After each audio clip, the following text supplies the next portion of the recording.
Good morning, good evening, good afternoon, ladies and gentlemen, whenever, wherever you so happen to be watching this version of Kingdom and State podcast, vlog. I don't even know what we're going to call this thing now, Jabri. If, however, this is the very first time you're stumbling upon one of these programs, look, what we're trying to do here is answer a very simple question. What and to what extent is the opportunity for Christians to get involved in the political process? Where does the church fit in the political process? What is the balance between church and state, the kingdom and religion, all that stuff that you shouldn't be talking about? Jabri, on the other line there, buddy. How are you doing, man? Catch the audience up with where you've been, what's been going on in your life. How is everything? Everything is excellent. The Lord is keeping me busy as always. Great conversations, meeting great people, and I love the whole shift of ministry leaders talking about politics. It's beautiful. And that's one of our goals that we're trying to do. We're just trying to bring up the conversation, and it's beautiful to see how God's working. Getting into the topic at hand tonight, look, you'll see here in the links wherever you're watching this video, Facebook, YouTube, doesn't matter. You can click on these links and follow along with the Evernote links, the show notes themselves. You'll see where I pulled all this information from. You'll see what I'm looking at. You can actually follow along. This topic in particular tonight, just the separation of church and state. Simply that. Separation of church and state. Where did it come from? What's it about? It basically forms sort of like the overarching motif, the underlying premise of almost everything we talk about in Kingdom and State is what is that balance? So that phrase itself, separation of church and state, the biggest question becomes, all right, where does it come from? How did we get it? Maybe we should start then by just looking at what the First Amendment has to say. And Jabri, you can't see this on your end, but everyone on my end can see what we're looking at the show notes. The First Amendment says just this. Look at it here. Congress shall make no law respecting an establishment of religion or prohibiting the free exercise thereof, or abridging the freedom of speech, or of the press, or of the right of people to peaceably assemble, or to petition the government for redress of grievances. Now, the important things for this topic tonight is those first two little portions you'll see highlighted here. Congress shall make no law respecting an establishment of religion, or protecting or prohibiting the free exercise thereof. And clearly, again, what you can see right here is that the First Amendment deals with sort of two distinct points dealing with religion, what's known as the Establishment Clause and the Free Exercise Clause. This isn't really brand new information yet to anybody, but I need to establish where we are currently in American jurisprudence, what these two things do, and then we'll get directly into what that term, separation of church and state, means. So the Establishment Clause, look, it basically prohibits the government from establishing a religion. A denomination, something that we all have to follow. And the precise definition of the Establishment Clause it's unclear. It's an ongoing thing. There's continually developing what it is for a government to establish or not establish, how close they can get to that line, what it really means.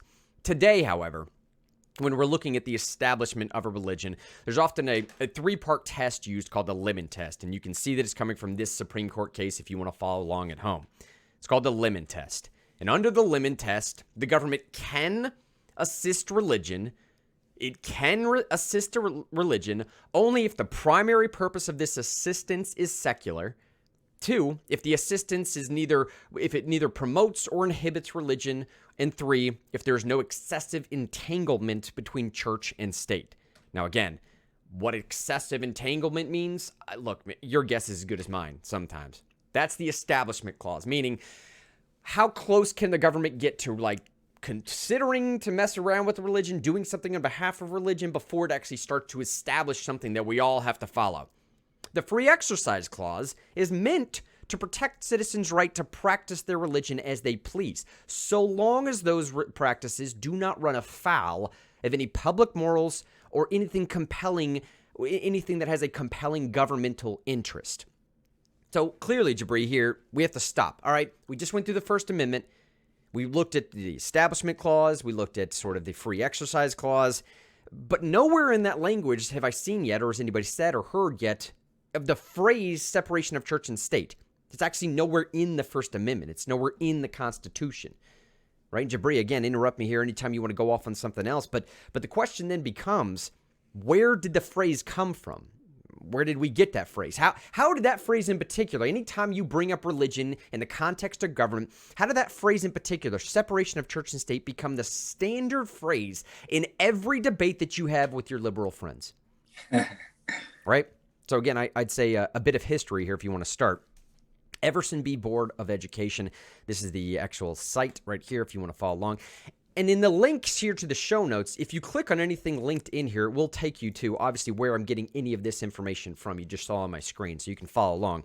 This case is widely cited in 1947 Supreme Court case. It's widely cited as the very first time that language, separation of church and state, was sort of established as building a wall of separation. And in this case, there was basically a petitioner, this person who was receiving taxpayer funds as sort of a reimbursement fund for taking his kid to a parochial school. And somebody else was suing and saying like, hey, hold on. The petitioner in this case brought suit alleging that in New Jersey, if you were to reimburse that parent for driving their kid to a religious school, that somehow would violate the First Amendment. It would violate the Establishment Clause of the First Amendment if the state government was using taxpayer dollars to pay sort of some fund or taxpayer fund related scheme to pay to get your kid to a religious school. So the issue here obviously is considering whether the parent of this parochial school children can benefit from the same services afforded to the parents of a public school.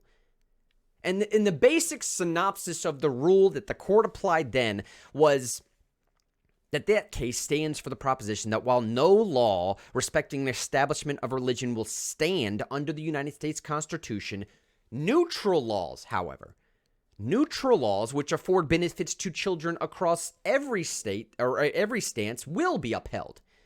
So in that case, the interesting thing here, Jabri, is that the first Supreme Court case, or at least the one that people look to the most, where they cited that language of separation of church and state, in that case, they actually upheld the state law, affirming, saying that, no, that law is not violative of the Establishment Clause. You can continue to do that. You can continue to use state funds to get your kid to public school or to get your kid to a religious school. It doesn't matter. So getting back to where we are then, where did they get the language from? In that 1947 case, the Supreme Court said that there was a sort of a wall had been erected between church and state, that the wall must be kept high and impregnable. And where they're getting this from, let's go to the notes here. 1947, in this case, the Supreme Court declared, quote, "The First Amendment has erected a wall between church and state. That wall must be kept high and impregnable. We could not approve the slightest breach."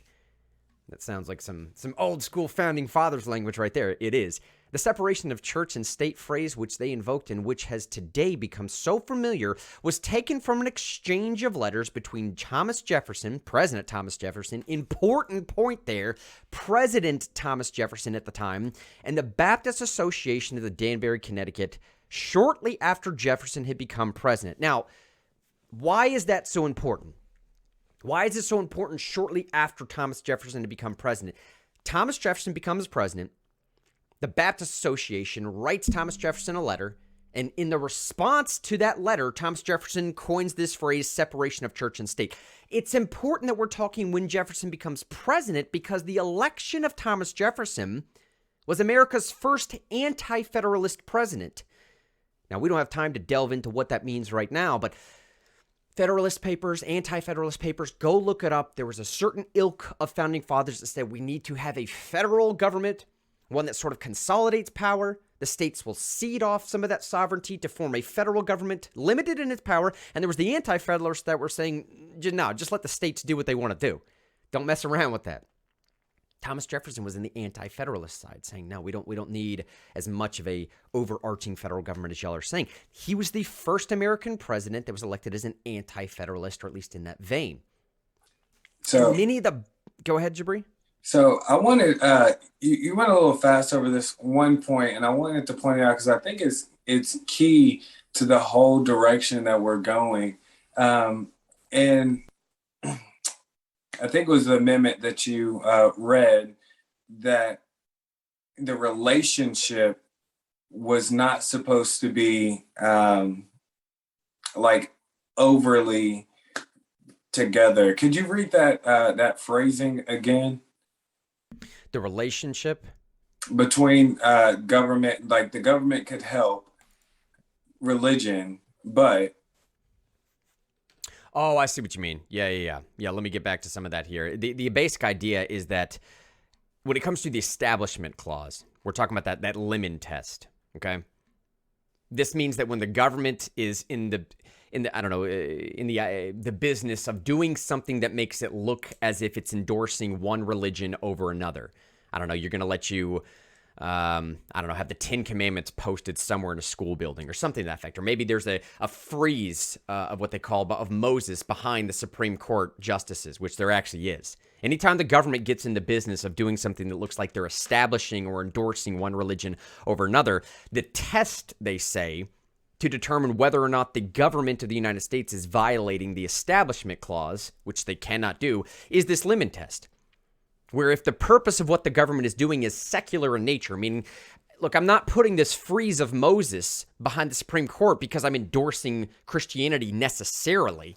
I'm endorsing the secular nature of what Christianity and the tenets that it brings along with it as a founding, undergirding sort of precept for American law, right? It's not that I'm necessarily endorsing Christianity over all their religions. All I'm doing is recognizing that a lot of how we got here was this common understanding in a secular nature that we built upon sort of a common shared culture. Yeah, I thought that was good. Yeah. And obviously that second thing is the assistance is neither prohibiting or inhibiting religion and that there's no excessive entanglement. Yeah, that's the word, excessive entanglement. I thought that was good language for people to, did you catch that? And that's going to be great knowledge to know about in further talks that we have, that excessive entanglement, but it isn't it didn't say that we can't entangle or intermingle. So I thought that was good. I didn't want to zoom past that part. I wanted people to hear that and grab onto that. Good. I got you. Well, you're exactly right. Because getting to where this came from, getting to the language itself of separation of church and state is exactly to Jabri's point. What we're really getting to here is that this is a one-way street. This is more about the fact that separation of church and state was creating separation from the government establishing a religion. It was not necessarily creating a block on the other side for religious influence back into the government. That was never in their consideration. So when Jefferson was elected, the Baptists at that time were elated, right? Because by and large, they were also strongly anti-Federalist. And the political disposition of the Baptists was understandable because from, the early settlement of Rhode Island in the 1630s into the time of the Federalist Constitution in the 1780s, the Baptists themselves have always found themselves suffering from a centralization of power. So when Jefferson comes in there and says, no, we're going to let y'all do whatever you want to. Look, we cannot keep reins over your religion. We're not trying to influence your religion. The Baptists said, yeah, man, we love you, Jefferson. How about it, right? So they wrote him this letter saying, hey, we love that you're elected president. And in that same letter of congratulating Thomas Jefferson for winning, the Baptists also expressed to Jefferson their concern over the entire concept of the First Amendment, including its guarantee for the free exercise of religion. We can read this together. Quote, our sentiments are uniformly on the side of religious liberty, that religion is at all times and place a matter between God and individuals, that no man ought to suffer in the name, person, or effects on account of his religious opinions, and that legitimate power of civil government extends no further than to punish the man who works ill to his neighbor. But, sir, our constitution of government is not specific. Therefore, what religious privileges we enjoy as a minor part of the state, we enjoy as favors granted and not as inalienable rights.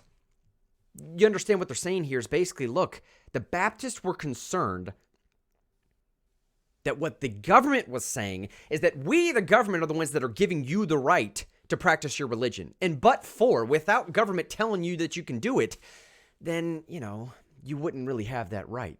I think what they were really saying, Jabri, is like if you change the term in that First Amendment a little bit, if you mess around with the language, then all of a sudden we don't have the right to practice religion like we want to. And Jefferson came back and said, no, hang on, man. Separation of church and state is not about, look, the phrase itself in Jefferson's response, of which we'll read here in a second, separation of church and state was about making sure that the government can never create a national denomination and force you to follow it. That's what separation of church and state is. That's the historical basis. Where did they get that from? Like, where was the fear rooted from in that? Do you know? I mean, I think you might have a little bit better answer on that, actually. Go ahead. I mean, we just think about, terms like Roman Catholic, and before they came over here, they had basically government and religion together in a state, as you said, a state religion. And they pretty much said, they were pushing one religion over the other, and it was coercion, corruption and things like that. So the root for them was there because they experienced these things and they were coming from that. And so we are a little time away from that. So our lens is different than their lens, but they were definitely scared of a state government or the government coming in and pretty much strong arming the church or their religion. Yeah, man. I mean, they had literally just fled. They had just fled, right? They just fled everything that they now were worried about coming back into America. And this is why Jefferson is trying to reassure them, I promise y'all, what you just ran away from and what you've just been dealing with for the last 100 to 150 years, we are not trying to do that again. Moreover, we're trying to do the exact opposite, right? In short here, the inclusion of the protection for, say, the free exercise of religion in the Constitution suggested to these Baptists that the right of religious expression was government given. That's what they were saying. That's what Jabri is saying. That's what they were afraid of. The Baptists were afraid at the time that their rights were alienable when we know that they are inalienable. You know what I'm saying? And Jefferson felt the exact same way. Jefferson, multiple times here, let's look at what Jefferson actually said. Jefferson said all of the following when it's in reference to the government's inability to influence religion. These are quotes, obviously you can see where they're going to come from here in the notes. These are quotes outside of the U.S. Constitution. Jefferson said, no power over the freedom of religion is delegated to the United States by the Constitution. It's Kentucky Resolution 1798. No power over the freedom of religion is delegated to the United States by the Constitution. He said, in matters of religion, I have considered that its free exercise is placed by the Constitution independent of the powers of the general federal government. I have considered that its free exercise is placed by the Constitution independent to the powers of the general federal government. Again, one more time, you can't touch it. Government can't get involved. That right does not come from government. We cannot influence what you're doing with it. And Jabri, you're exactly right. Not only did they just flee that, but the important distinction here is it's a one-way street, at least the way that Jefferson thought about it. He was not addressing the religious influence or the influence of religious people on government. He was addressing the government's coercion on to religious people. You know what I'm saying? He went on to say this, our excellent Constitution has not placed our religious rights under the power of any public functionary. He said, I consider the government of the United States, is interdicted by the Constitution from the intermeddling of religious institutions or exercises. Jefferson believed, here it is, Jefferson believed that the government was to be powerless to interfere with religious expressions for a very simple reason. Just like you said, Jabri, he had long witnessed the unhealthy tendency of government to encroach upon the free exercise of religion.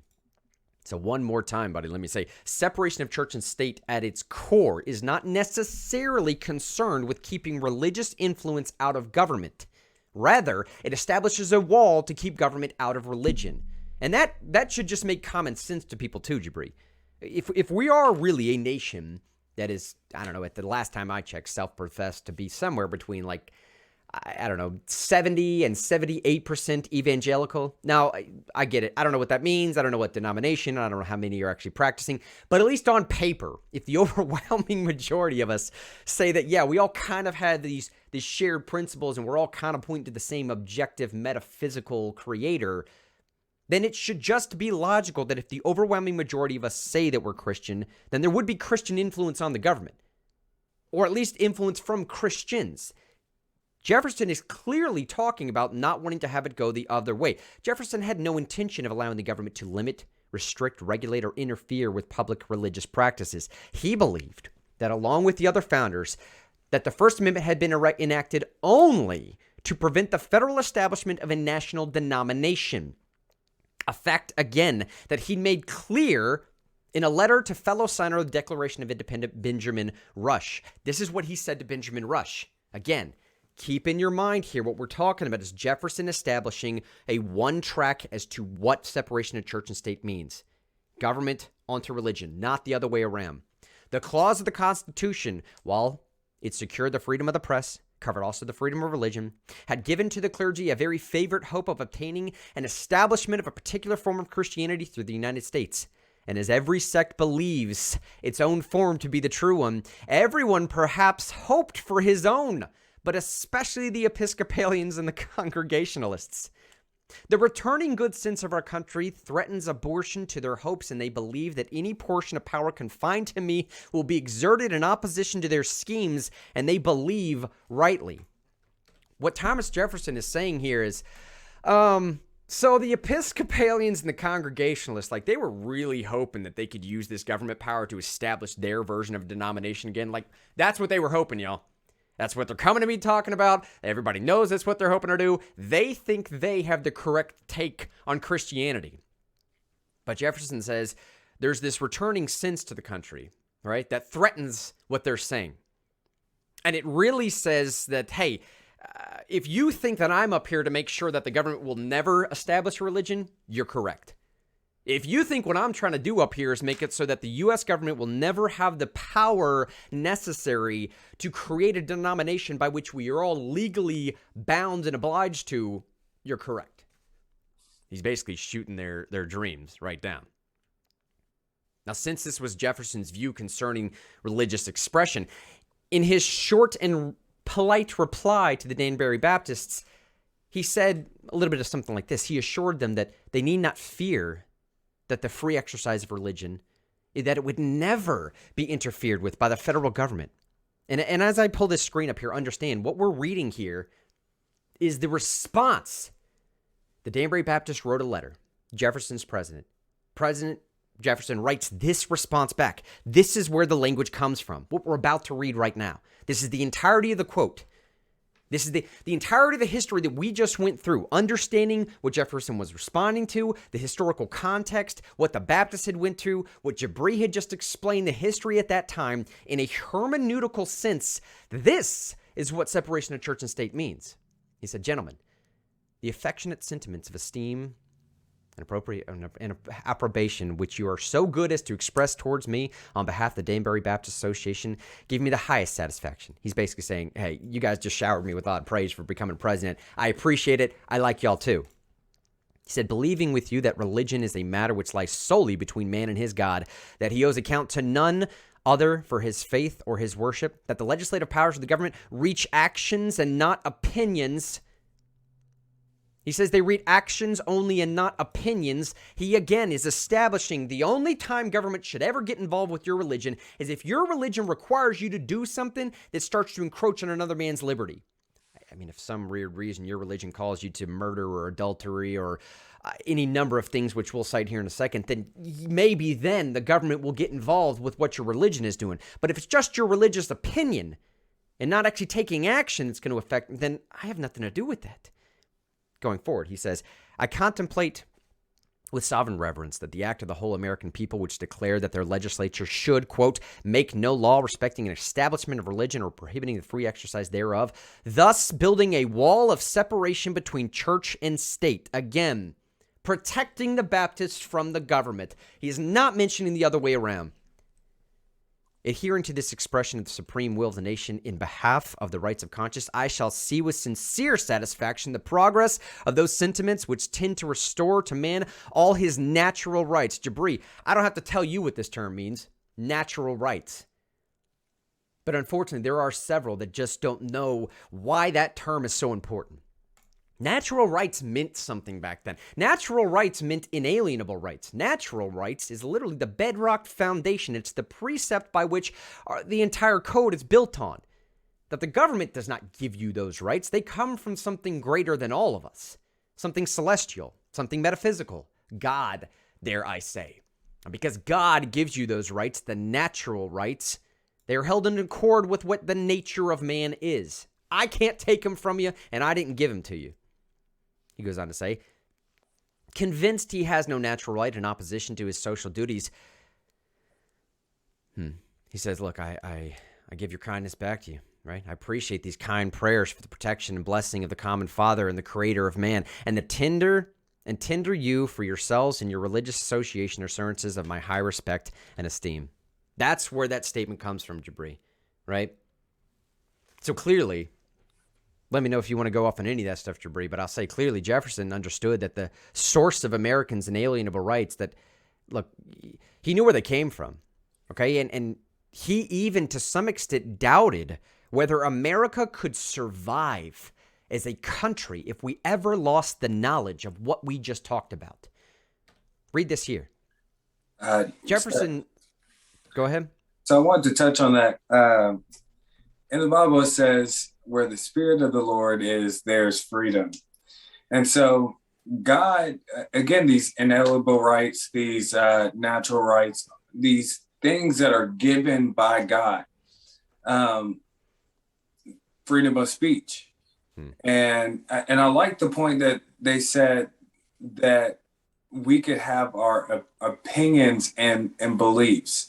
So right now, they're saying that, I guess the discussion is, can our beliefs, our morals, be in our current politics? Ooh, and yeah, right. Yeah, and even from the pulpit.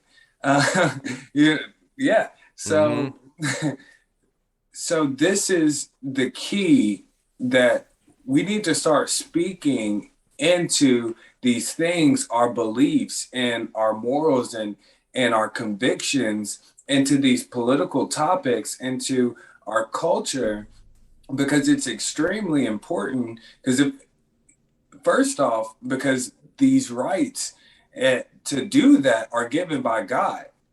So if pastors aren't frustrated or righteously angered about this, and take up a stand and say, a government can't tell me what to say or how to say it, because that right is given by God.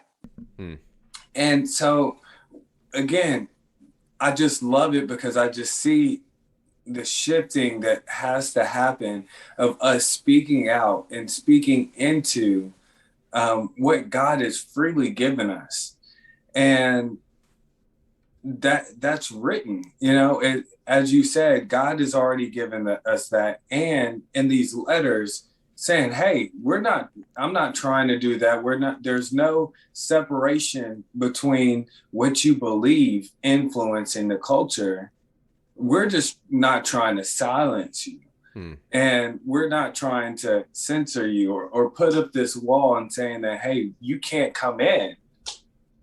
I don't want the government to come and control what you guys are doing. Yeah, right. And and how do we see that in current, times? Is it flipped on its head, or is that the original intent still there? Yeah, that's it, right? And you just said it. Is it flipped on its head? I looked at the Supreme Court precedent. I'll be totally honest with y'all. The historicity, the historical account of where that phrase came from, separation of church and state, is not necessarily in accord right now with what the Supreme Court says. Jabri just hit it. We've kind of flipped it on its head. All right, we've had this idea that you guys do religion over here and we'll do government over here, and they'll never cross bounds with each other. That was not it, man. That was not it. Okay, and look, I'll say this, man. Jefferson actually understood, again, he was so fearful of the idea that America could never actually survive if we lost the knowledge of exactly what Jabri just talked about. That's very simple notion that our rights are inalienable because they come from something greater than ourselves. There used to be this shared sense of culture and camaraderie and sort of ubiquitous understanding across the board that, hey, yeah, we all generally agree with what this Jefferson guy and these other founding fathers are saying.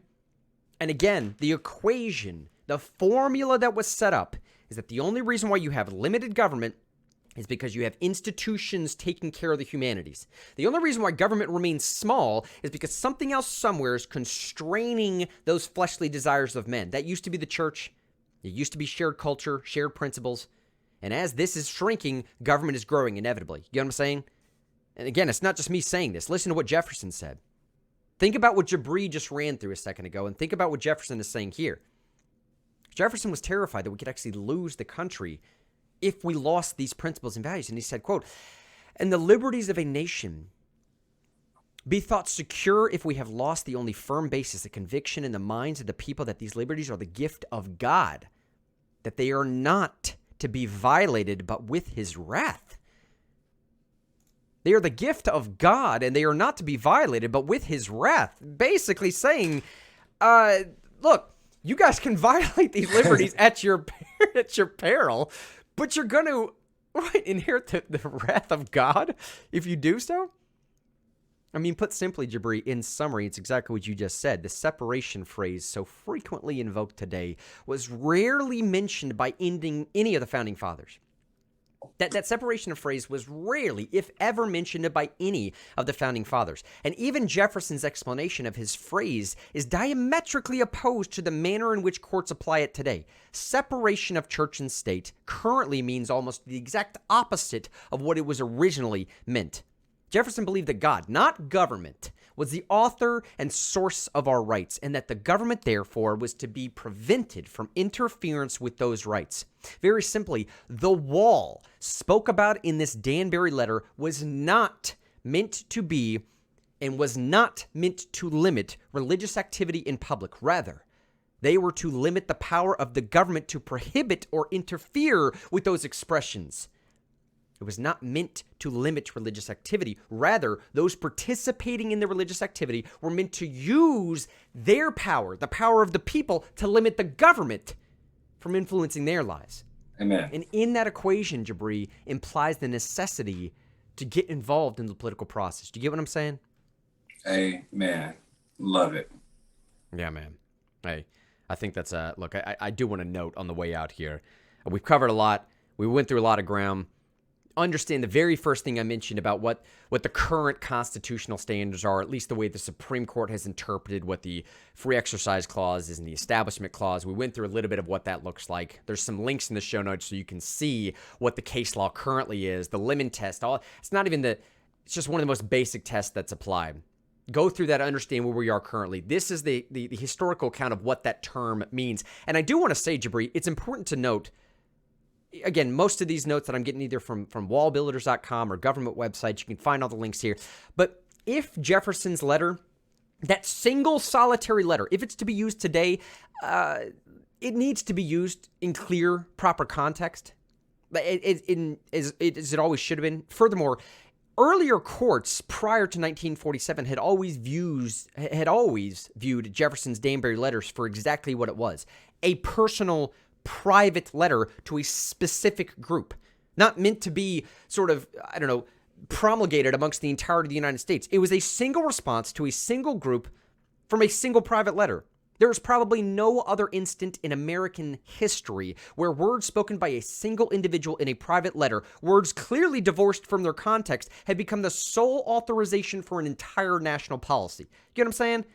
So as much as I want to put context to this letter, it's absurd, the notion that we use a single phrase from one guy to set the standard for what we're doing now. And finally, Jabri, Jefferson's Danbury letter should never be invoked as a standalone document, okay? It has to be viewed in the entirety of everything that was going on at the time.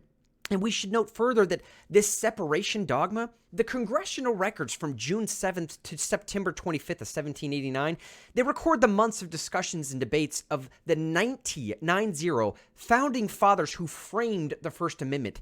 Importantly, and perhaps most significantly, not only was Thomas Jefferson not one of those founding fathers who framed the First Amendment, But during those debates, not one of the 90 founding fathers ever even mentioned the phrase separation of church and state. So the entirety of what we know about this phrase came from not a single founding father during the debates itself. It came from a single guy in a single letter responding to a single specific group with a very hyper-specific fear, right? It's a little bit ridiculous. Anyways, go ahead, Jabri. I mean, I'll give you the last word here. I love this conversation because a lot of people have lost. So there's something, and I think that it's spiritual, the loss of the meaning and value of words and terms. I feel like in this culture that we are now, all the words and the terms, we're trying to redefine and just take away the value of what they mean. Let's say marriage. I know that this is way off topic, but I mean, oh well. So marriage technically is a spiritual word. It means a covenant between a man and a woman and God. And so when the Supreme Court comes in and says, hey, this is what marriage is defined as, it's just absurd. And even the fact of all these things that the terms and the things that we use, I see it a lot in the church world too. It's like these things, these sayings start to become laws. And that's not the intent of what they, where they came from and what they meant. And so we have to get away from that. And I think it's because people don't take the time and do their due diligence and research, where did this come from and what does it actually mean? And it's not my truth. These things already have something that is set in, maybe not set in stone, but have a foundation of where it came from and what it meant.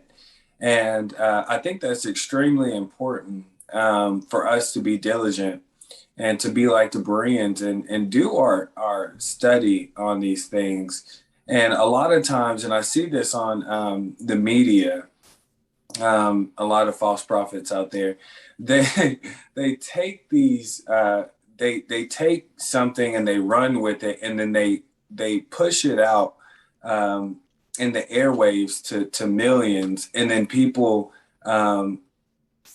re-say the same things without any context, without doing any research. And I think it's something that is lost in our culture on, hey, before we just look at this figure and just believe anything that they say or whatever's on the TV or what somebody says, doing your research. And this is why it's important to get true context and the true meaning of words. And if we're going to take back the culture, I think that's a big thing that has to shift.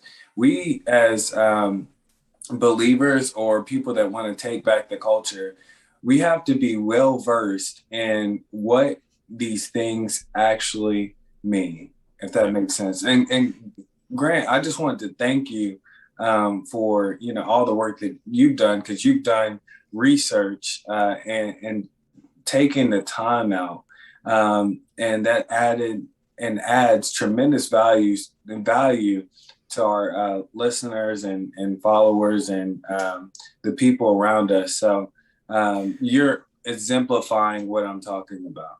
Well, man, it is about trying to build that body of Christ here in Middle Tennessee. Yeah, I mean that's what this whole biblically conservative kingdom and state thing that we're doing. I mean, honestly, all of us are just trying to, as humbly as possible, play our part and play our role. And I sincerely believe, Jabri and everybody else listening, I'm going to put this on record for the first time right now. I sincerely believe if everyone can, as humbly as possible, figure out a way to get involved in a process like this or anything else and let Christ lead. In the politics, in your daily life, let the love of Christ lead. Literally have that double-edged sword of presenting truth through compassion and kindness, right? If we can figure that out, there is a dynamic sort of paradigm shift coming. We are on the crest of something incredible. I mean, I'm talking, conservative leadership taking over the city of Nashville like we've never seen before. Paradigm shifting level stuff in politics for the next 15, 20 years going on in the future. Something is happening, not just in Middle Tennessee, but I think in general right now. And on the way out, buddy, I want to keep this under 45, but I want to ask you one last question. You're talking a little bit too about there's a current state of things, but there's also a philosophy by which we're trying to get people to think differently. It's a change of mindset, right? You've been out there kind of in the field, preaching this message, talking to people directly, seeing where they're at. Have you had good reaction? Have you had bad reaction? I think you actually went to an event this weekend too, where, they were talking kind of some of this idea. Like what's it been like out in the field of Middle Tennessee? I feel like people are getting it. Big shout out to David Fowler. Grant knows him. He quoted the 9th and the 14th Amendment, basically saying that you don't get your rights from the Constitution, you get your rights from God. And I think it's shifting people's mind, and I think it's catching on, because he's totally right. We hear a lot of people talking about the Constitution and you're violating my constitutional rights and these things like that. But ultimately, as believers, we need to be saying, "Hey, you're you're violating the right that God has given me from birth." And this is something that he has given me freedom to do. He has given me a mouth to speak. He has given me a heart to lead in whichever way. He has set me free and given me liberty to do.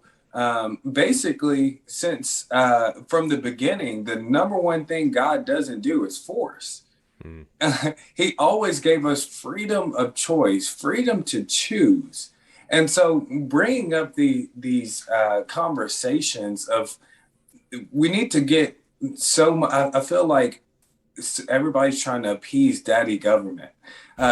Even people that preach against the government, they're saying these things and saying these terms, basically kind of like, "Hey, government, is that okay if I said that?" Yeah, right.